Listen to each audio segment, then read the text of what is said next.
एक तरफ जहां लोग गांव छोड़कर जा रहे हैं, तो वहीं दूसरी तरफ आलोक रंजन जैसे युवा ने गांव को ही अपनी पहचान बना लिया। गांव के जरिए वो बिहार की पहचान, चाहे वो लिट्टी चोखा हो, चाहे चंपारण का मटन हो, वो सब कुछ देश ही नहीं दुनिया में पहुंचाने की कोशिश में जुटे हुए हैं। शार्क टैंक जैसे शो में जाकर उन्होंने 80 लाख का इन्वेस्टमेंट हासिल किया, ढेरों लोगों को रोजगार दे रहे हैं और उनका सबसे बड़ा सपना है ना सिर्फ जायके को दुनिया भर में पहुंचाना बिहार के, बल्कि उनका सपना ये भी है कि आने वाले 5 सालों में 5,000 लोगों को रोजगार दे पाए। बिहार से ताल्लुक रखने वाले आलोक रंजन से बातचीत हम कर रहे हैं बिहार की इस चुनाव यात्रा की खास कड़ी में। आलोक रंजन जी, आपका बहुत बहुत स्वागत है। सबसे पहले नमस्कार आपका and thank you very much हमें यहाँ बुलाने के लिए। आज का दिन भी बहुत शुभ है। कैसे सोचा कि बिहार के जायके को, बिहार का ठेकुआ खाना लोग बहुत पसंद करते हैं, चंपारण का मटन बहुत फेमस है, लिट्टी चोखे की तो बात ही क्या कहें, ये सब चुनावी रंग में तो ढल चुके हैं, लेकिन अब इस पूरे जायके को दुनिया भर में पहुंचाया जाए, सोचा कैसे आपने ये? देखिए, गांव जो है वो हमारे और आपके हर किसी के जिंदगी से जुड़ा हुआ है। थोड़ा जिस तरह की परिस्थिति में हमारा बचपन बीता है, जिस जगह से मैं आता हूँ, चंपारण का एक छोटा सा गांव है। तो जब हम यहाँ से निकले थे तो जनरली एक बिहार का बंदा किसी भी शहर में जाता है तो उसको एक सर्टेन स्टीरियोटाइप फेस करना पड़ता है, जो बाकी बिहार के लोग या उत्तर प्रदेश या पूर्वांचल के लोग रिलेट कर पाएंगे, कि उनको किसी भी गलत चीज के लिए लेबल कर दिया जाता है। वो हमारे साथ भी हुआ है। तो जब आप इस तरह की परिवेश में बड़े होते हैं, आप बाहर एक शहर में रहते हैं जहाँ पढ़ाई के लिए गए हैं, नौकरी के लिए गए हैं, तो आपके अंदर ये रहता है कि कुछ ऐसा करो कि जिससे आप अपने लिए तो कुछ अच्छा करो ही, बल्कि एक पूरे राज्य का या पूरे समाज का एक मतलब अलग एक नाम हो पाए। और यही वजह थी कि गांव हमने शुरू किया, क्योंकि गांव हमारे आपके और सबकी जिंदगी से जुड़ा हुआ है। क्योंकि भारत का जो दिल है वो गांव बोला जाता है। तकरीबन 80% आबादी है गांव में बसती है, और शहर में रह के मुझे लगा कि गांव को ही लोग भूल रहे हैं। तो गांव एक कोशिश थी कि गांव को शहर से जोड़ा जाए। वो कौन सी चीज थी जी आलोक जी जो आपके दिल को चुभ गई और गांव सामने आ गया? किसी भी की बुराई पे ना, किसी और की गलती को भी जब आप पे लेवल कर दिया जाए ना। मैं कॉलेज के टाइम में जब था, तो जब किसी और की बुराई भी अब हमारे पे लेवल कर दिया जाए, कोई भी इलिटरेट या कोई भी, आपको ये कैसे बोलूं मैं आपको, ऐसी सिविक खराब बिहेवियर अगर करे और उसके लिए अगर आपको दोष दिया जाए ना, इट हर्ट्स, राइट। एंड हमको लगता है कि ये तारीफ नहीं है कि आप बिहारी नहीं दिखते हो या बिहारी की तरह नहीं बोलते हो, ये तारीफ नहीं है। तो ऐसा बोल देना इज मोर हर्टिंग। और इसीलिए मैं कुछ लिख के मैं आपको बोल देता हूँ कि मैंने यही बोला था अपने भाषा में, अपने भोजपुरी में बोलूंगा कि हमको अफसोस नहीं है बिहारी होने पे, बिल्कुल भी अफसोस नहीं है। तो उस पर यह लिखा था कि यह माटी और यह संस्कार चाहिए, ए छठी मैया अगर दोबारा जन्म होके तो दोबारा हमके बिहार चाहिए। तो आप हमको बिहारी बोलते रहिए, हमारे खाने को गाली देते रहिए, और जितना बोलना बोलिए, फंडिंग देना है दीजिए, नहीं देना है मत दीजिए, गांव शहर पहुंचेगा, इसमें कोई दो राय नहीं है। जी, जहां पर लोग, आप जिस राज्य से आते हैं, लोगों का पूरा फोकस होता है सरकारी रोजगार पर, सरकारी कामों पर। अब सरकारी रोजगार देने की बात तेजस्वी कर चुके हैं कि हर घर एक सरकारी कर्मचारी होगा, एक सरकारी नौकरी दी जाएगी। ऐसी स्थिति में स्टार्टअप का दिमाग में लाना, और एक ऐसे राज्य में जहां पर सब कुछ सरकारी रोजगार इतना बड़ा जो है वो चुनावी मुद्दा बन चुका है, स्टार्टअप का ख्याल कैसे आया? सरकारी नौकरी का ख्याल क्यों नहीं आया? बहुत बहुत मुश्किल है ये, मैं आपको बताता हूँ। और जनरली मैं आपको बता रहा हूँ, इतने सारे कैंपेन हो रहे हैं, बहुत सारी पार्टीज अपने अपने दावे कर रहे हैं कि बदलाव सरकारी जॉब देने से भी नहीं आएगा, बदलाव रोड बना के भी नहीं आएगा। बिहार जैसे राज्यों की बात बता रहा हूँ, बिहार, उत्तर प्रदेश या कोई भी ऐसा राज्य है, ये हो सकता है तभी जब एंटरप्रेन्योरशिप, जो जिसको हम स्टार्टअप बोल रहे हैं, ये इकोसिस्टम एक पूरे हमारे मतलब डेली के रोजमर्रा का पार्ट बने, जो कि बिहार में नहीं है। आप यहाँ पे आप सरकारी जॉब कर सकते हैं, आप यहाँ पे एक्टर्स भी बन गए, यहाँ पे एक्टर्स बन गए, पॉलिटिशियंस भी बहुत सारे हैं, सब कुछ है यहाँ पे। बट जब आप स्टार्टअप की सोचते हैं, so it is same like, मतलब वो लिबर्टी नहीं है आपके पास कि आप ये कर सकते हो, क्योंकि यहाँ पे या तो आप डॉक्टर बनो या इंजीनियर बनो। तो और थोड़ा सा बाहर जब देखते हो ना कि दुनिया इतनी आगे बढ़ गई है और बिहार हमेशा पीछे रह गया, और ऐसा नहीं है कि टैलेंट नहीं है, हमारे लोग ही बाहर जाके बहुत अच्छा कर रहे हैं। और उसी मुश्किल हमारे उसी पे साथ मैं तो यही आऊंगी। थी। हाँ, उसी पे जी मैं आना चाहती हूँ कि आप जैसे लोग न जाने कितने युवा हैं बिहार के जो बहुत बेहतरीन काम कर रहे हैं, तो पूरा फोकस सिर्फ एक दो इस तरह की सरकारी नौकरी और इन सब पर ही क्यों है? स्टार्टअप में क्यों नहीं आगे हैं लोग वहां पर? देखिए, मुझे लगता है कि नैरेटिव जो बिहार का है ना, इसी पे बिल्ड है। देखिए, विकास के नाम पे लोग को सरकारी जॉब देना थोड़ा सा इजी है। देखिए, हम्म, सरकारी जॉब का होप देना is very very easy then creating a job itself. I am telling you, क्योंकि हम लोग कहीं ना कहीं प्रिपरेशन में हमेशा आगे रहे हैं। बिहार जो है ना, तैयारी वाला राज्य हम्म, है। हम लोग हम्म, इससे पीछे नहीं लगते हैं। तो आपको ये होप बेच देना कि आप तैयारी करो एक सरकारी नौकरी के लिए, या इंजीनियर बन जाओ या डॉक्टर बन जाओ, बहुत आसान है in comparison to creating industry in Bihar. तो हम्म। वो नैरेटिव यहाँ पे बिकी है, और अभी तक बिक रही है। और जब तक हम्म। ये नैरेटिव नहीं आएगा कि स्टार्टअप या इकोसिस्टम हमारे जिंदगी का पार्ट बने, तब तक कोई बदलाव नहीं आप होगा। ये जिस नैरेटिव की बात कर रहे हैं और जिस तरीके से हर बार हर 5 साल बाद तमाम पॉलिटिकल पार्टीज आती हैं, अपने अपने वादे करती हैं, तो कितना बदलाव आप इस नैरेटिव में, कितने चेंजेस अभी देख पा रहे हैं? क्या लोगों की मानसिकता बदली है? क्या तमाम जो राजनेता है, जो पॉलिटिशियंस हैं, वो फ्री राशन की बात करते हैं या सरकारी नौकरी देने की बात करते हैं या तनख्वाह बढ़ाने की बात करते हैं, युवाओं को मौके देने की, स्टार्टअप के जरिए, छोटा उद्यम लगाने के जरिए इस तरह के मौके देने की बात क्यों नहीं? कहां पर आपको लगता है, कहां पर ये लूप होल्स है?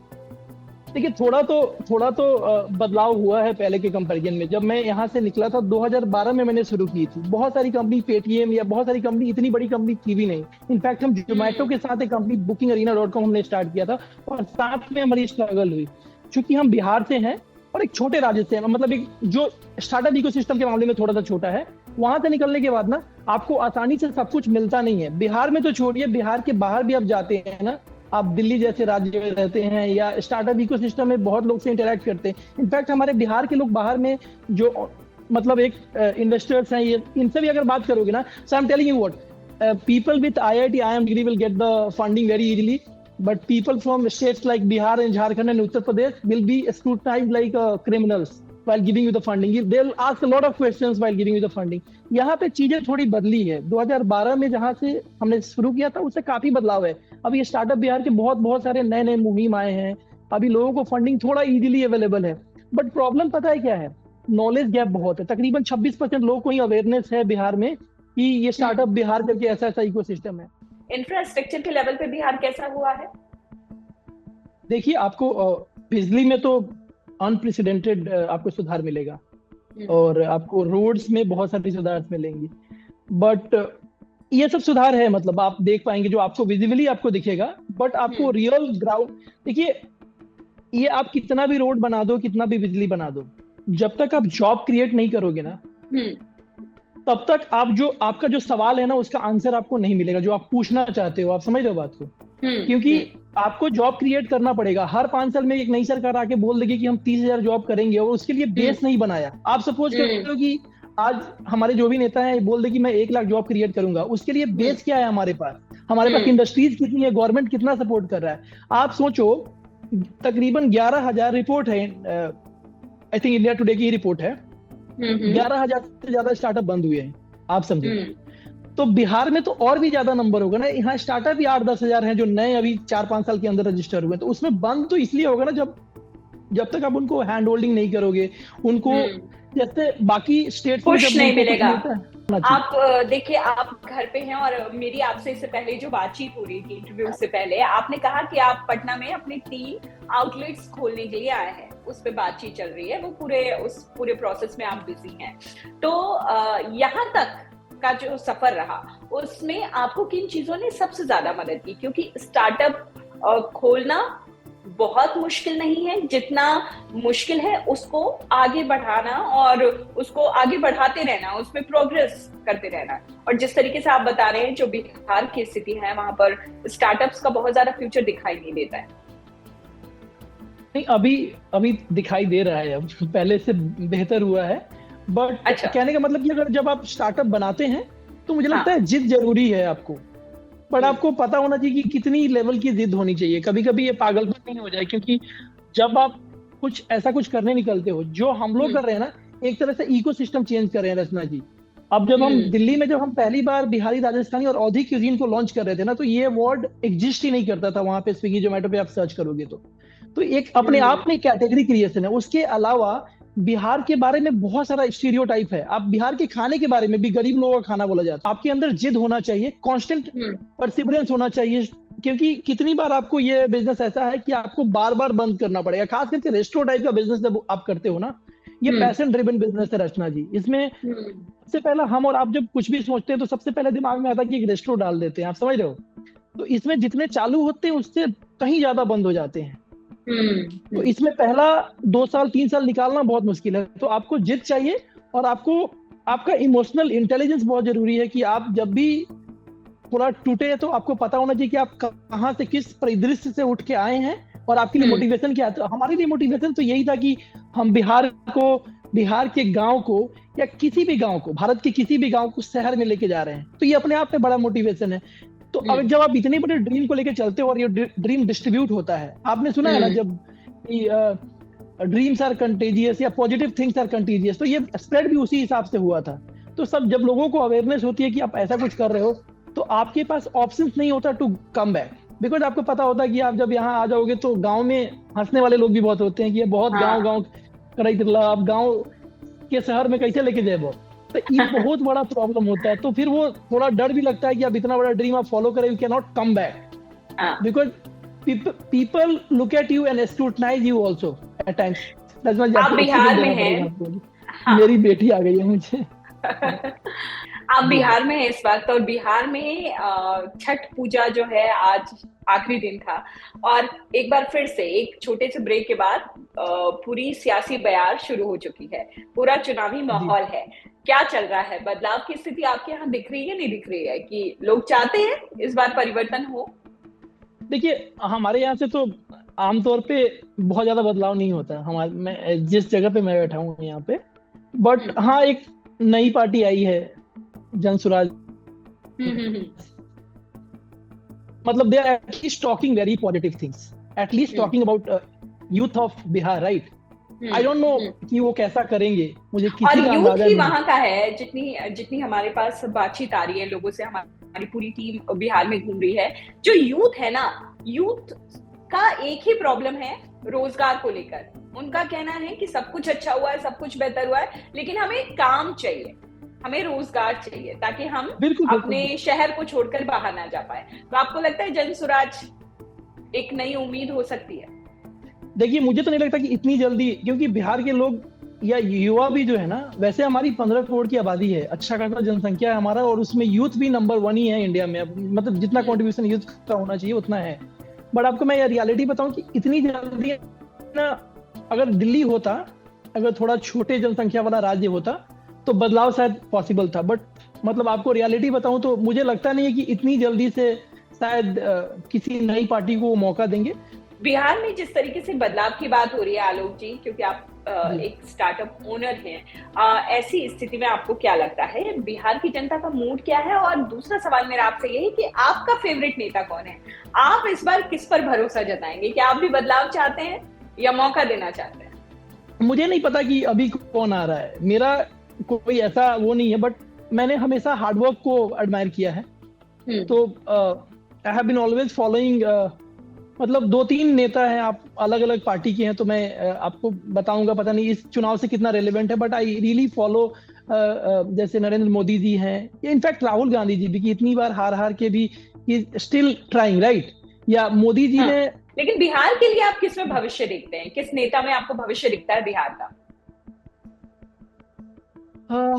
अभी मतलब बहुत मुश्किल है ये जवाब देना, क्योंकि मेरे हिसाब से मैंने जितने लोगों को देखा है, मेरे लिए जवाब देना बहुत मुश्किल है। और मेरे नहीं, आसपास में जितने लोग, देखिए ऑप्शन नहीं होता है, तो you have to choose between whatever available, right. तो बहुत मुश्किल है कि मैं किसी एक का नाम ले लूं, बट मुझे अगर आप आउट एंड आउट पूछोगे, so I don't have trust on the faces which is available अभी एट करंट।